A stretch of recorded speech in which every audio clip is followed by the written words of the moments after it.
Right off the bat, the design punches way above its price. This thing looks like it came out of a Formula One pit stop. The faux leather has that soft sheen finish. Doesn't feel plasticky. When you sink into it, you feel it. Dense memory foam with just enough to give. Red and black tight stitch lines that emboss GTPLAYER branding. This ain't your average budget chair. I'm 6'3" and this chair fits me surprisingly well. GTPLAYER says it's designed for users 4'9" to 5'9", and it supports up to 6'2" and handles up to 300 pounds. The seat depth is around 20 inches, and the backrest supports your whole back without forcing posture. The MVP, that lumbar cushion. It hugs your spine without pushing too hard.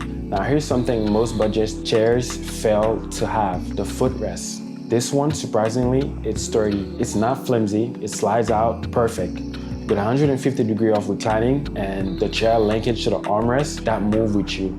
This is your weekday throne and a weekend nap zone. Those armrests link to the backrest.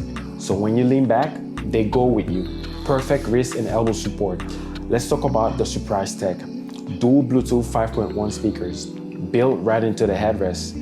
These can pair with your console or PC. It adds this surround feel like sound that's like 4D immersive experience you didn't know you needed. Whether you're grinding in Apex or chilling with like lo-fi while you're editing, it's surprisingly immersive.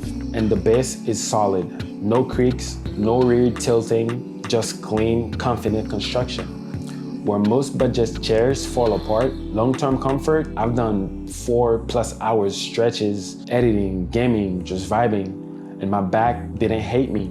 GTPLAYER nailed the cushion balance, firm where it needs to be, plush where it matters. Your hips and spine will thank you. Let's test the Bluetooth speakers. It's fast pairing, you won't get the subwoofer bass, but the spread is surprisingly detailed.